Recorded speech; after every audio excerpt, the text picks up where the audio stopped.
El año 1979 terminó con excarcelaciones de terroristas, etarras, precio pagado por el gobierno derechista para que fuese liberado Javier Rupérez. Excarcelaciones que siguieron produciéndose en enero de 1980, que es el año que empezamos a tratar ahora. Se consiguieron otros logros, como un acuerdo de pesca claudicante con Marruecos. El gobierno hacía auténticas florituras para mantenerse en el poder.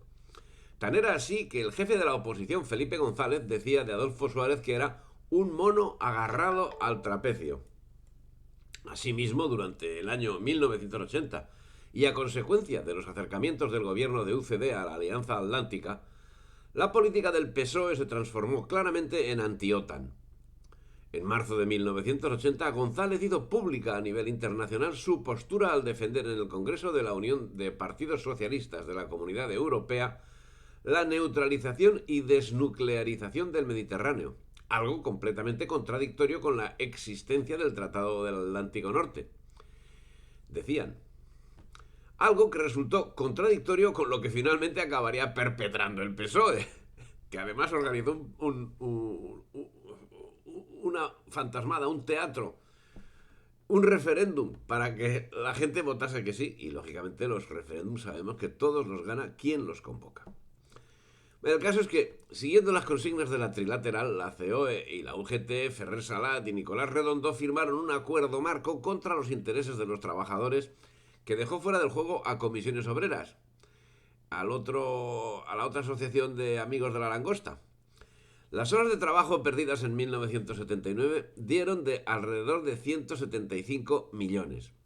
Los políticos, por su parte, continuaban subiéndose los sueldos, al mismo ritmo que la gasolina. El terrorismo, pues lógicamente seguía controlado, seguía muy controlado, por los terroristas, claro. Así, un colectivo de Baracaldo optó por enviar una carta a la prensa anunciando que la información que habían dado en la revista Interview, esa revista que era filoterrorista, y bueno, pues habían dado una información relativa a la militancia como ultraderechistas de varios baracaldeses. Y decía esa nota de la asociación, del colectivo de Baracaldo, que no era verdad, que no eran que no eran fascistas. Bueno, pues le salvaron la vida. Es que la aclaración no era en vano, ya que esta revista, como digo, pornográfica, colaboradora del terrorismo, facilitaba datos de supuestos ultras que luego eran asesinados por los terroristas de pistola y bomba, ¿eh? Que no es ninguna broma. La prensa, la prensa adicta a Interview, ¿eh? Eran lo mismo. El periódico de Barcelona de 10 de enero de 1980 publicaba una nota de esta revista de Interview, claro, entre hermanos, colaboradora desinteresada del terrorismo, donde decía lo siguiente, decía, de una manera brutal, con un tono de incitación a comportamientos propios de la guerra civil, cierta prensa española nos hace prácticamente responsables y casi coautores de la muerte de Jesús García García en el País Vasco. Con ello, se señala nuestra cabeza a la ultraderecha española. Vaya esta denuncia por delante y para llamar a cada cual a sus responsabilidades. Eso, ¿eh? Pobrecitos, es que pobrecitos. El terrorismo etarra se llevó por delante en 1980 a 96 personas. A 96. Respaldados por esta prensa. Y ninguna de ellas, ninguna de las 96 personas, ninguna, a lo que parece, era entusiasta de la prensa. El 23 de enero era asesinado Alfredo Ramos Vázquez, que también había sido señalado en Interview para que los terroristas hiciesen el resto del trabajo. Interview intenta en el comunicado hacer creer que el objetivo del asesinato era desestabilizar el sistema y a la propia publicación. Por otra parte, y para demostrar claramente el sentido del terrorismo, el separatista Carlos Garaycoechea, presidente del Consejo General Vasco, calificó de desafío incalificable al propio pueblo vasco. Lo decía el Mundo Diario de 11 de enero de 1980. O sea, era incalificable al propio pueblo vasco el asesinato de 3 miembros de la Policía Autónoma. Nunca, nunca, antes ni después, volvió a decir semejante cosa. Nunca. En aras de la libertad de expresión, el diario institucional Avui, de 26 de enero del 80, reclamaba la clausura de una emisora pirata que competía con otras emisoras piratas, pero que defendía principios no exactamente idénticos. La emisora se llamaba La Voz de la España Nacional y efectivamente fue clausurada al día siguiente. Con ese título, la semántica era una cuestión muy tenida en cuenta por los políticos. Dejó de existir el nombre de España, que era sustituido por este país y similares. Finalmente, y tras meses de caldear el ambiente, con el silencio cómplice de la jerarquía eclesiástica, el gobierno aprobaba la ley de divorcio el 25 de enero.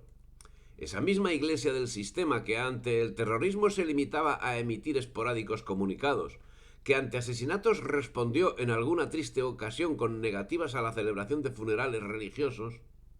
Eso hizo la iglesia institución, ¿eh? No dudaba en enviar a su santidad Juan Pablo II una abierta crítica a Wojtyła por su actitud ante Euskadi, como titulaba el periódico de 31 de enero de 1980.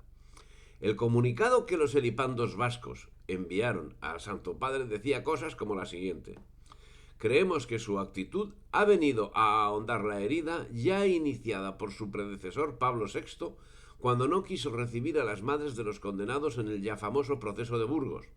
Aquellos luchadores que no merecieron valoración positiva por parte del Vaticano son considerados por todos como generosos y limpios patriotas. Eso lo decía los elipandos vascos, ¿eh?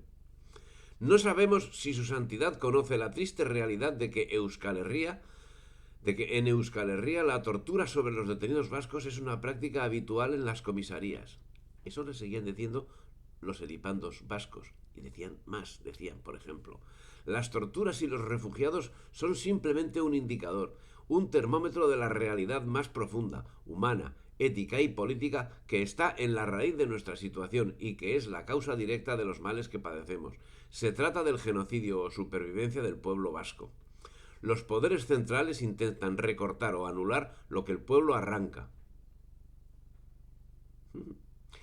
En su cinismo pretendían que el Santo Padre fuese tan estúpido como el propio pueblo español y confundiese víctimas y verdugos. Por su parte, los elipandos catalanes emitían un comunicado incitando al voto de las próximas elecciones al Parlamento de Cataluña. Y decían: todos los ciudadanos deben ser conscientes de la importancia de este hecho, ya que de las urnas ha de salir los legisladores que regirán nuestro pueblo. De entre ellos será elegido el presidente de la Generalidad.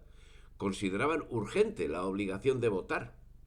Los partidos se gastarían en estas elecciones más de 1.000 millones de pesetas, más la propaganda institucional, más las horas laborales perdidas, que recordamos que eso, votar estaba pagado, ¿eh? El que iba a votar le pagaban. No, no le pagaban. Sí le pagaban. ¿Cómo le pagaban? Pues pagándole unas horas de trabajo que no llevaba efecto. Si te ha gustado el vídeo, dale me gusta, difunde y suscríbete al canal.